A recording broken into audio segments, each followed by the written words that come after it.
बातम्या सविस्तर पाहूया। सुरुवातीला बातमी चेंबूर दुर्घटनेसंदर्भातली। या दुर्घटनेच्या अहवालावरून मनसे आता आक्रमक झाले। या प्रकरणातील दोषींवर कारवाई करण्याच्या मागणीसाठी मनसेनं 22 जुलै रोजी मुंबई महानगरपालिकेवर विराट मोर्चा काढण्याची घोषणा केली आहे। मनसे नेते संदीप देशपांडे यांनी याबाबत भूमिका स्पष्ट करत चेंबूर दुर्घटनेस जबाबदार असलेल्या अधिकाऱ्यांवर कठोर कारवाई होत नाही तोपर्यंत हा मुद्दा सोडणार नाही असा इशारा दिलाय।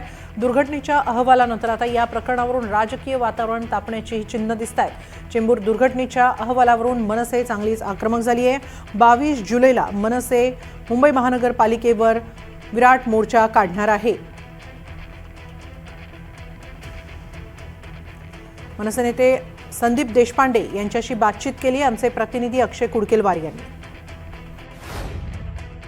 महाराष्ट्र नवनिर्माण सेनेच्या माध्यमातून मुंबईतील झाडांची पडझड आणि त्याबाबत येणारे अहवाल, त्यासाठीच्या सूचना आणि हरकती या सगळ्यांविरोधात आता आंदोलन छेडण्यात येणार आहे। आपल्यासोबत महाराष्ट्र नवनिर्माण सेनेचे शहराध्यक्ष संदीप देशपांडे आहेत। संदीपजी, आत्ताच तुमची एक महत्त्वाची बैठक पार पडलेली आहे। तुम्ही या झाडांच्या पडझडी आणि एकूणच झाडासंदर्भातल्या प्रश्नांवरती आंदोलन उभं करतात।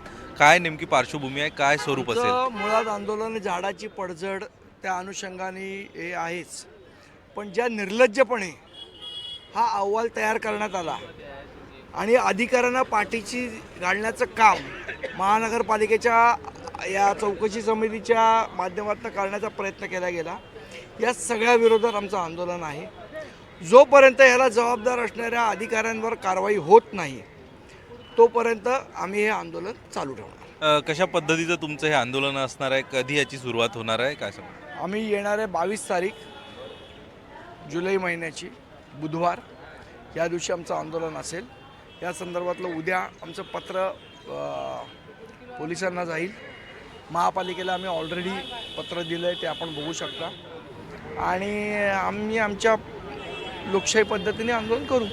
एकूण आपण बघतोय की जो अहवाल तयार करण्यात आलेला आहे, स्वतः मुंबईच्या महापौरांनी तो अहवाल स्वीकारलेला नाही किंवा तो अहवाल अमान्य केलेला आहे। अहवाल अमान्य करून होणार काय? अहवाल आम्हाला पण अमान्य आहे, मुंबईतल्या तमाम जनतेला अमान्य आहे। कारवाई काय करणार हा महत्त्वाचा विषय आहे ना। आमचं म्हणणं होतं की या संदर्भातली एक तज्ज्ञांची चौकशी समिती नेमली पाहिजे। ती नेमली आहे का आयुक्तांनी? ती अजून नेमलेली नाही। ती जोपर्यंत नेमल्या जात नाही आणि जोपर्यंत ह्याला जबाबदार असणारा अधिकारी निलंबित केला जात नाही तोपर्यंत आम्ही आंदोलन चालू ठेवणार। आपण बघतोय की एकूणच अहवाल नाही तर या सगळ्या संदर्भात दोषी अधिकाऱ्यांवर कारवाई होणं अपेक्षित आहे। जोपर्यंत हे होणार नाही तोपर्यंत मनसेचं आंदोलन सुरूच राहील असा पवित्रा आता मनसेने घेतला आहे। कॅमेरा पर्सन देवेंद्र दयाकरसह अक्षय कुडकेलवार, NDTV मराठी, मुंबई। दरम्यान चेंबूर दुर्घटनेत मृत्युमुखी पडलेल्या विहान श्रीवास्तवच्या कुटुंबियांची विरोधी पक्षनेत्या किशोरी पेडणेकर यांनी घरी जाऊन भेट घेतली। विहानच्या आई वडिलांचं किशोरी पेडणेकर यांनी सांत्वन केलं।